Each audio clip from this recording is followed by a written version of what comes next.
United Talino Warriors ay isang panlipunan at profesional na organisasyon.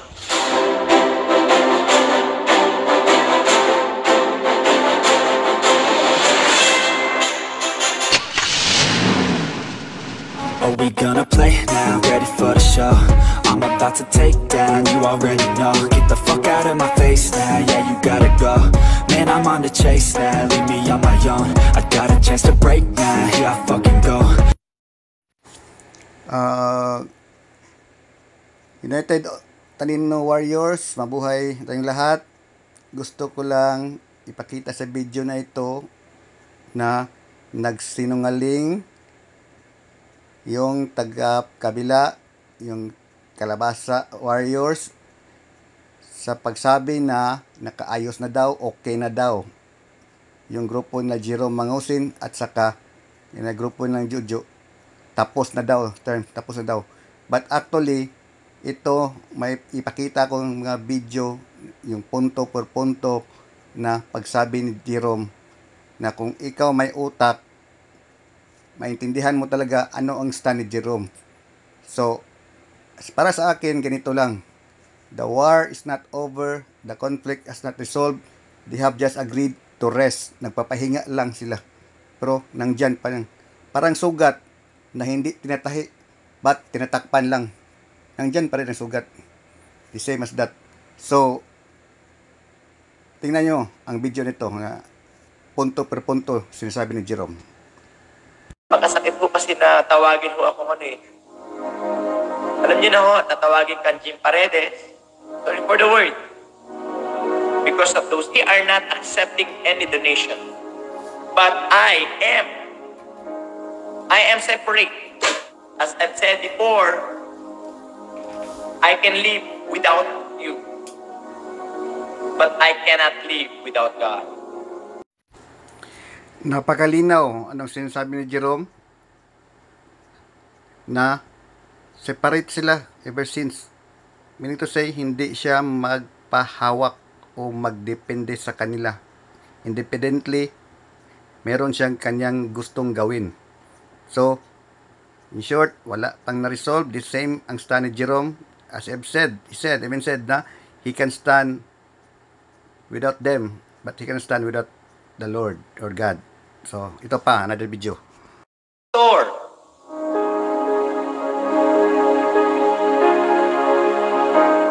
Ngunit ako din po ay isang tao na nakakaramdam ng sakit. The damage has been done. If we base sa sinabi ni Pastor Jerome na nasaktan din siya at the damage has already been done, simple lang ang explanation dyan.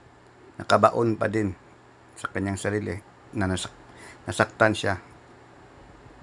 In short, you cannot forgive unless you forget. Diba? Forgive and forget. So, wala din yun. Walang reconciliation. So, another video. Around the world watching me. And I know, as a human being,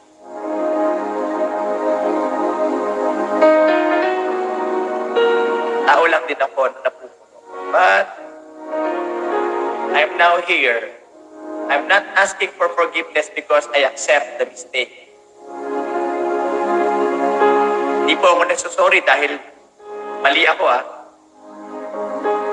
Ako po ay nagsusorry kung may mga salita akong nabitawan na hindi nyo nagsusorry.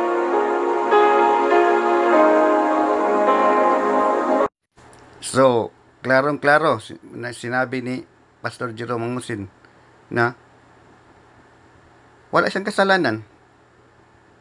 Humingi lang siya ng mga apology kung may nagawa siya.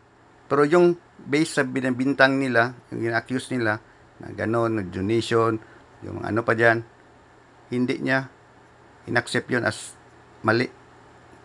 Klarong-klaro. So, sa gayang sinasabi nila, pinapalabas nila na nag-aayos na daw, nagpatawaran. Anong patawad doon? Nasaan ang patawad? Naghanap mo si Jerome. Nasaan siya nagkamali? So, ito, ipakita kong video kung paano nagsinungaling ang kabila na naman na nagsabi na okay na daw. Sige. Pipilit kasi ako nila Lisa Paris at Nino Anahaw na sabihin ko daw yung mga ginagawa ni Pastor Jam para daw makalabas si FLM. So ganun. So parang sa makatuwid, ang buod ng kanyang mga sinabi ay kumbaga pinilit nila Lisa at ni Nino Anahaw si Chengola na magsalita against kay Pastor. Ayan, yung gusto naming i-correct yung mga ginagawa niya. Ngayon, okay? Humihingi si Pastor ng mga resibo, ganito, ganyan. Meron akong mga hawak niyan, sa totoo lang. Pero, just as a respect pa rin sa kanya at sa kanyang mga katauhan, sa mga details na nandun napapalob sa resibo, hindi ko na po, wala akong balak, okay? Whether nag-live siya kahapon ng gabi or ng later after ng live niya in the morning, wala akong balak sagutin siya, wala akong balak ilabas yung resibo, wala akong balak. Nasa tao na yan, kung mamili sila, kung saan sila, kung maniwala sila sa akin, it doesn't matter, okay? Yun yung plano ko dyan.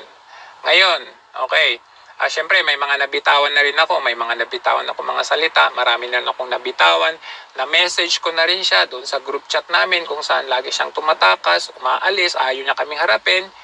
Marami akong nasabi against sa kanya na masasakit din, okay?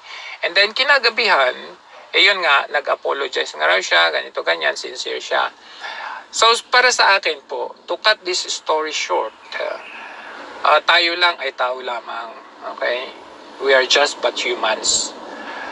Sino ba naman tayo para hindi marunong magpatawad kung ang Diyos naman ay marunong magpatawad? Ngayon, hindi na kailangan mag-explain, hindi na kailangan alamin kung sino ang nag-umpisa, kung ano-ano yung mga masasakit na sinabi ng magkabilang kampo, kung ano yung dahilan, saan nag-umpisa, bakit ganito, bakit ganyan. The mere fact na It's very clear or napakalinaw ang sinabi ni Jojo na pinilit siya at saka yung si Chengola. So, kung sabi mong pinilit, what do you mean? Anong ibig sabihin doon? So, gawa-gawa lang, mag-akusa lang, o magparatang lang sa isang tao. Kasi pinilit ka eh. Kasi for me, kung totoo yan, hindi na siguro pilitin pa isang tao. Kung totoo, kusa yang magsabi.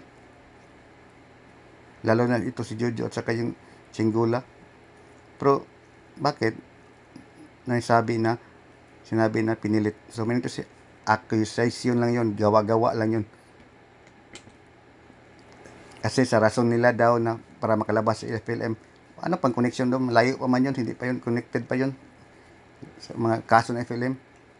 At sa totoo niyan, matakot sila na si Jerome ang mag-take over, makaporma si Jerome, which is very possible and it's the plan of Jerome. Para matakot lang, mawala siya sa eksena. Pera-pera din yan. So, in short, linuloko nila ang kanilang mga subscriber, pinaikot nila. Yan ang totoo.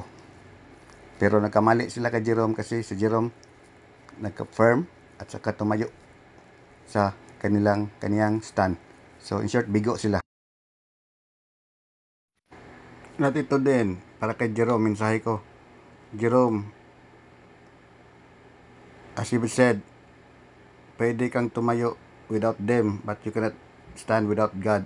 So, magsabi ka na totoo. Panindigan mo yan, naumpisahan mo na yan. Speak for the truth. Ilaglag ang dapat ilaglag. Isabi ang dapat isabi, isiwalat ang dapat isiwalat. So, ganun lang. Alam ko, may panalig ka sa Diyos. Kaya, gawin mo ang tama.